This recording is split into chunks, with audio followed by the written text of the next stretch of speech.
प्रिय मित्रों, स्वागत है आप सबका आपके अपने चैनल स्टडी विद प्रदीप पे। दोस्तों, जैसा कि आप सभी लोग जानते हैं कि हम लोग लेकर के आए हैं यूपी ट्रिपल एससी के लिए और एसएससी जीडी, यूपी पुलिस, लेखपाल इत्यादि जितनी भी वैकेंसियां होने वाली हैं प्रदेश में, उसके लिए यूपी ट्रिपल एससी द्वारा कराए गए 2011 से लेकर के 2020 तक कराए गए समस्त पेपर के जीएस पोर्शन को एक साथ लेकर के आए हैं। अलग अलग सेगमेंट में आपको सारे पेपर कराए जाएंगे। तो आज हम जो पेपर आपके बीच में रखने जा रहे हैं वो पेपर यूपी ट्रिपल एससी द्वारा पूछे गए हैं। यहाँ पे जो आंसर आपको बताए जाएंगे वह आंसर ऑफिशियल होंगे, जो ऑफिस ने सही माने हैं उसी आंसर को हम बताएंगे, साथ में उसका डिस्क्रिप्शन बताएंगे। मेरा मानना यह है कि डिस्क्रिप्शन यानी रिपीट और रिलेट वाले फार्मूला से अगर हम बात करें डबल आर वाले से, तो रिपीट और रिलेटेड वाले में तो रिपीट क्वेश्चन होते भी हैं और रिलेटेड क्वेश्चन भी आते हैं। तो रिपीट और रिलेट क्वेश्चन अगर हम तैयार कर लेते हैं तो मान के चलिए कि अगर 70% क्वेश्चन आप बड़े आराम से यहीं से कर सकते हैं। इसे अलग अलग चैनल पे स्टैटिक जी के नाम से चलाया जाता है, वही स्टैटिक जी के आपका यहाँ पे है, बस यहाँ पे जी के जीएस नाम से चलाया जा रहा है, बस इतना सा अंतर है। चलिए देखते हैं यहाँ पे। अकबर द्वारा बनवाया गया प्रसिद्ध ऐतिहासिक स्मारक बुलंद दरवाजा उत्तर प्रदेश के जिले में स्थित है। मतलब यहाँ पे आपको बताना है किस जिले में स्थित है। और यह क्वेश्चन तो बहुत आसान है, हम उम्मीद करते हैं कि आप जरूर बता लेंगे। और जितने मित्र हमारे यहाँ के देख रहे हैं, कहाँ के देख रहे हैं, ये 4 ऑप्शन के, मेरठ के, कानपुर के, आगरा के और इलाहाबाद के, तो जरूर चैनल को जरूर सब्सक्राइब करें। बाकी लोग अगर देख रहे हैं तो वो तो तुरंत शेयर भी कर दें। तो यहाँ पर अगर हम बात करें तो आप बताएंगे कहाँ पे पाया जाता है, आगरा में। तो आपके आगरा की बात कर रहे हैं तो आप जल्दी से लाइक कर दीजिए। यहाँ पे अकबर द्वारा बनवाया गया प्रसिद्ध ऐतिहासिक स्मारक बुलंद दरवाजा उत्तर प्रदेश के आगरा जिले के फतेहपुर सीकरी में स्थित है। कहाँ पे?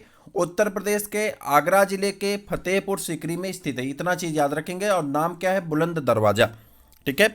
इस प्रसिद्ध स्मारक का निर्माण 1602 ईस्वी में अकबर ने अपनी गुजरात विजय की स्मृति में करवाया था। किस विजय की स्मृति में? तो गुजरात विजय की स्मृति में करवाया था। किस विजय की?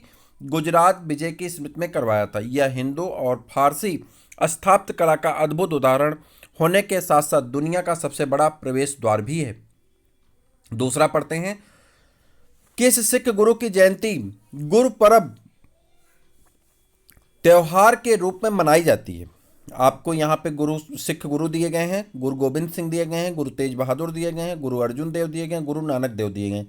आपको बताना है कि गुरु पर्व किसके नाम से मनाए जाते हैं या किसके जन्मदिन पे मनाए जाते हैं। तो आप कहेंगे किसके नाम पे, किसकी जयंती पे? तो है गुरु नानक देव के। किसके? गुरु नानक देव के। 1 मिनट, हाँ, गुरु नानक देव के। ठीक है।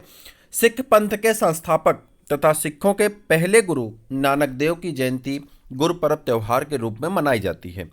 इनका जन्म रावी नदी के किनारे स्थित आधुनिक पाकिस्तान के पंजाब प्रांत के तलवंडी नामक गांव में हुआ था। गुरु नानक देव जी अच्छे सूफी कवि भी थे। हिंदी साहित्य में नानक जी भक्त काल के अंतर्गत आते हैं। आगे बढ़ जाएं। इनमें से कौन सा लोक नृत्य हरियाणा राज्य से संबंधित नहीं है? कह रहा है कौन सा ऐसा लोक नृत्य है जो हरियाणा राज्य से संबंधित नहीं। यूपी ट्रिपल एससी में यह प्रश्न पूछा गया। आप सोच सकते हैं किस तरह का प्रश्न यूपी ट्रिपल एससी लेके आ रहा है आपके लिए। तो आपको बताना हरियाणा राज्य से कौन सा लोक नृत्य संबंधित नहीं है। तो यहां पे आप देख रहे हैं जवारा, एक लोक नृत्य है जिसका नाम क्या है? जवारा। ठीक। धमाल, खोरिया, झूमर, धमाल, खोरिया, झूमर, ये 3 लोक नृत्य जो हैं कहाँ के हैं? हरियाणा राज्य के हैं। जबकि जवारा मध्य प्रदेश राज्य का लोक नृत्य। कहाँ का? जवारा मध्य प्रदेश राज्य का लोक नृत्य। याद रखेंगे, जवारा कहाँ का लोक नृत्य है? मध्य प्रदेश राज्य का लोक नृत्य है। जवारा नृत्य गरासिया जात द्वारा होली के अवसर पर पुरुष तथा महिला दोनों के साथ युगल रूप से किया जाता है। फाग, डाफ, लूर, गुग्गा, जागोर आदि हरियाणा राज्य के अन्य लोक नृत्य हैं। ठीक है। भारत में इनमें से कौन सा बैंक सार्वजनिक क्षेत्र का बैंक नहीं है? आपको बताना है कौन सा ऐसा बैंक है जो सार्वजनिक क्षेत्र का बैंक नहीं। इलाहाबाद सार्वजनिक है, पंजाब सार्वजनिक है, यूको सार्वजनिक है, फेडरल नेशनल बैंक जो है ये सार्वजनिक क्षेत्र का बैंक नहीं है। Allahabad bank, Punjab national bank तथा यूको बैंक भारत के सार्वजनिक क्षेत्र के बैंक है। जबकि फेडरल बैंक लिमिटेड निजी क्षेत्र का प्रमुख भारतीय वाणिज्य बैंक है। इसका कार्यालय कोच्चि केरल में स्थित है। कहाँ पे है कार्यालय इसका? कोच्चि केरल में स्थित है। आगे बढ़ जाएं। 2015 में प्रधानमंत्री द्वारा गैर कारपोरेट गैर कृषि लघु सूक्ष्म उद्यमों को 10 लाख तक का ऋण प्रदान करने के लिए इनमें से कौन सी योजना का शुभारंभ किए थे? कह रहा है कि अगर आपके पास ना तो कॉर्पोरेट है ना तो कृषि है और लेकिन आपको सूक्ष्म और लघु लोन चाहिए, तो आप कहाँ से लोन ले सकते हैं, वो भी 10 लाख तक का लोन ले सकते हैं। तो इसके लिए कौन सी योजना चलाई गई थी, तो उस योजना का नाम क्या है, प्रधानमंत्री मुद्रा योजना। प्रधानमंत्री मुद्रा योजना कब लॉन्च की गई थी, 2015 में। प्रधानमंत्री मुद्रा योजना मुद्रा बैंक के तहत एक भारतीय योजना जिसकी शुरुआत प्रधानमंत्री नरेंद्र मोदी जी द्वारा 8 अप्रैल 2015 में नई दिल्ली में की गई थी। कहाँ, 8 अप्रैल 2015 को नई दिल्ली में की गई थी। प्रधानमंत्री मुद्रा योजना का उद्देश्य गैर कारपोरेटिव गैर कृषि लघु उद्यमों को 10 लाख तक ऋण देने के लिए था। आगे बढ़ जाते हैं। इनमें से किस आयोग ने किसानों के लिए न्यूनतम सामर्थ्य मूल्य अनुसंगित करना प्रारंभ अनिवार्य बनाया है। कह रहा किस ऐसे आयोग ने किसान के लिए न्यूनतम सामर्थ्य मूल्य अनुसंगित करना अनिवार्य बनाया। देखिए यह प्रश्न रिपीट होगा क्योंकि इस समय किसान आंदोलन अपने चरम पे है। तो ये नाम क्या होगा, कृषि लागत और कीमत आयोग। कृषि लागत और कीमत आयोग। कृषि लागत एवं कीमत आयोग CACP की सिफारिश के आधार पर कुछ फसलों के लिए भारत सरकार द्वारा न्यूनतम सामर्थ्य मूल्य की घोषणा की जाती है। कृषि लागत एवं कीमत आयोग ने किसानों के लिए न्यूनतम सामर्थ्य मूल्य अनुसंगित करना अनिवार्य बनाया है। प्रधानमंत्री नरेंद्र मोदी ने 2019 में फिट इंडिया मूवमेंट की शुरुआत की थी। कहाँ से की थी, तो आपको ये बताना है। फिट इंडिया मूवमेंट की शुरुआत कहाँ से की थी, तो ये आपको बताना है। कहाँ से की थी, तो आप कहेंगे अगस्त में की थे। कब किए थे, अगस्त 2019 में किए थे। ठीक है। फिट इंडिया मूवमेंट शुरुआत प्रधानमंत्री नरेंद्र मोदी द्वारा हॉकी के जादूगर मेजर ध्यानचंद जी के जन्मदिन पर 29 अगस्त के अवसर पर 2019 में नई दिल्ली के इंदिरा गांधी स्टेडियम से की गई थी। कहाँ से, ध्यान से देखिए। 29 अगस्त को क्या मनाया जाता है, हॉकी के जादूगर का जन्मदिन था। उनका नाम क्या है, मेजर ध्यानचंद। प्रश्न पूछा जाता है कहाँ से उद्घाटन किया गया था, इंदिरा गांधी स्टेडियम से किया गया था। ठीक है। 29 अगस्त को राष्ट्रीय खेल दिवस के रूप में भी मनाया जाता है। फिट इंडिया मूवमेंट शारीरिक गतिविधियों और खेलों को शामिल करके स्वस्थ और फिट रहने को प्रोत्साहित करता है। सापेक्षता का सिद्धांत, थ्योरी ऑफ रिलेटिविटी, इनमें से किसके द्वारा प्रदान की गई थी, तो आप जानते हैं सापेक्षता का सिद्धांत किसके द्वारा दिया गया था, अल्बर्ट आइंस्टीन के द्वारा दिया गया था। अल्बर्ट आइंस्टीन द्वारा दिया गया था। ठीक है। 1905 ईस्वी में अल्बर्ट आइंस्टीन ने द्रव्यमान एवं ऊर्जा के बीच का एक संबंध स्थापित किया जिसे सापेक्षता का सिद्धांत, थ्योरी ऑफ रिलेटिविटी कहा जाता है, जिसके अनुसार द्रव्यमान एवं ऊर्जा में संबंध है तथा प्रत्येक पदार्थ में उसके द्रव्यमान के कारण ही ऊर्जा होती है। यदि किसी वस्तु का द्रव्यमान m तथा प्रकाश का वेग c है तो द्रव्यमान से संबंध ऊर्जा E बराबर mc² होता है। ये बहुत फेमस उनकी थ्योरी है।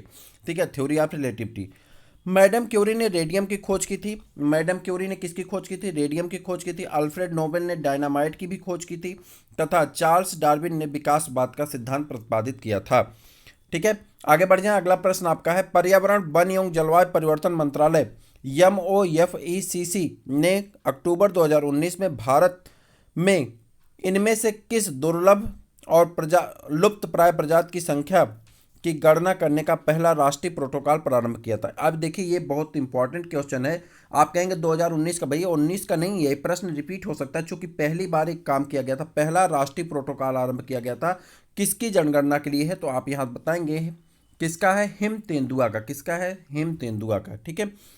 पर्यावरण वन एवं जलवायु मंत्रालय ने अक्टूबर 2019 में भारत में दुर्लभ और विलुप्त प्राय प्रजाति हिम तेंदुआ की संख्या की गणना करने का पहला राष्ट्रीय प्रोटोकॉल प्रारंभ किया था। इसका उद्देश्य आने वाले दशक में दुनिया में हिम तेंदुआ की आबादी को दुगना करना है।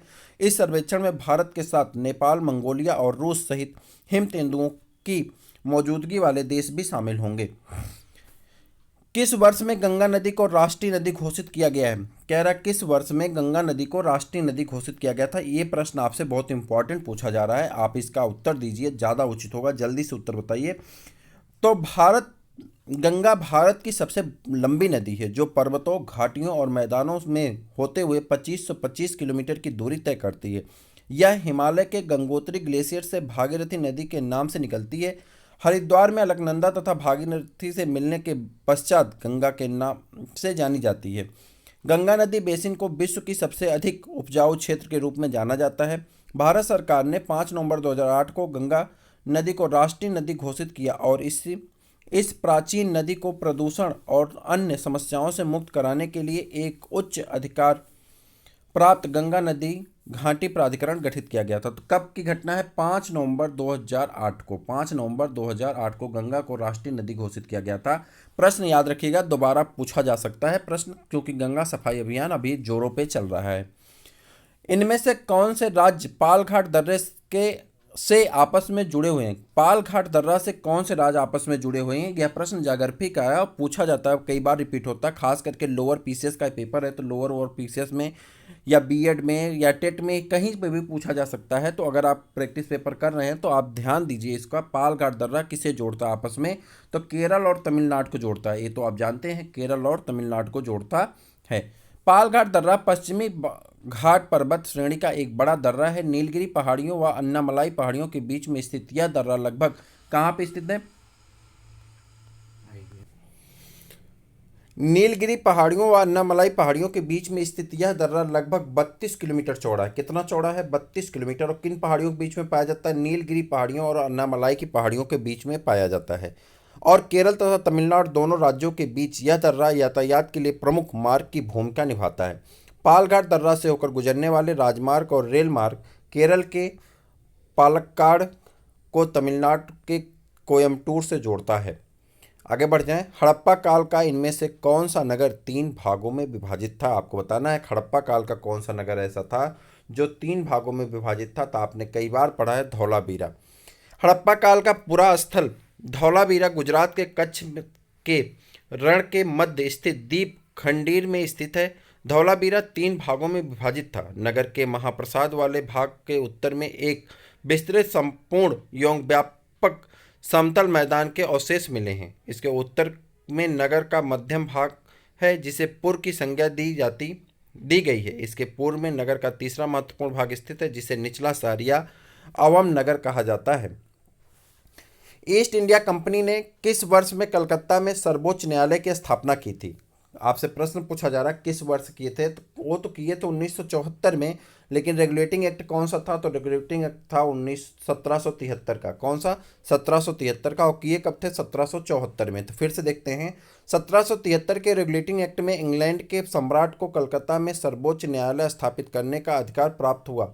सम्राट जॉर्ज द्वितीय ने 26 जुलाई 1774 को कलकत्ता में सुप्रीम कोर्ट की स्थापना की। यहाँ एक मुख्य तथा 3 अन्य न्यायाधीशों की नियुक्ति की व्यवस्था की गई जो अंग्रेज कानून के अनुसार प्रजा के मुकदमों का निर्णय करते थे। इसका कार्यक्षेत्र बंगाल, बिहार तथा उड़ीसा तक था। सर इलिजा एम्पे यहाँ के पहले मुख्य न्यायाधीश नियुक्त किए गए थे। ये प्रश्न अभी आप देखे होंगे कि किसमें पूछ लिया गया था? आरओ के एग्जाम में पूछ लिया गया। कहने के लिए बहुत छोटा प्रश्न है, लेकिन समीक्षा अधिकारी में भी यह प्रश्न आपसे रिपीट कर दिया गया। 42वें संविधान संशोधन के माध्यम से भारतीय संविधान में कितने मौलिक कर्तव्य सम्मिलित किए गए थे? यह प्रश्न आपने कई बार देखा होगा, अलग अलग जगह पे पूछे गए हैं। तो जल्दी से बता दीजिए कितने मौलिक कर्तव्य हैं। तो आप कहेंगे 10। कितने मौलिक कर्तव्य हैं? 10। और यह भी पूछा जाता 42वां संविधान संशोधन किसके सिफारिश पे किया गया? तो स्वर्ण सिंह समिति की अनुशंसा पे यानी सिफारिश पे किया गया था। कब हुआ था 42वां संविधान संशोधन? 1976 में हुआ था। ठीक है। इसमें कितने मौलिक कर्तव्य जोड़े गए थे? 10 मौलिक कर्तव्य जोड़े गए थे। और यह ठीक है। उसके बाद आगे बढ़ जाएं। अगला प्रश्न है आपका, किस याचिका के अंतर्गत न्यायालय, अवर न्यायालय या किसी अन्य प्राधिकारी के समक्ष लंबित किसी मामले को उच्चतर प्राधिकारी या न्यायालय में स्थानांतरित करने का आदेश देता है? इसे कहते हैं उत्प्रेषण। उत्प्रेषण के अंतर्गत ऐसा कार्य करता है। तो कैसी लगी श्रृंखला जरूर बताइएगा, कमेंट करिएगा, लाइक करिए, शेयर करिए और बताइए कि आपको 2011 से लेकर के अभी तक के सभी पेपर सॉल्व चाहिए तो लाइक करिएगा और नीचे कमेंट जरूर करके जाइएगा। तब हम आपको लगातार इसे मान के चलिए कि आपका 15 फरवरी तक हम सारे प्रैक्टिस पेपर आपको करवा देंगे।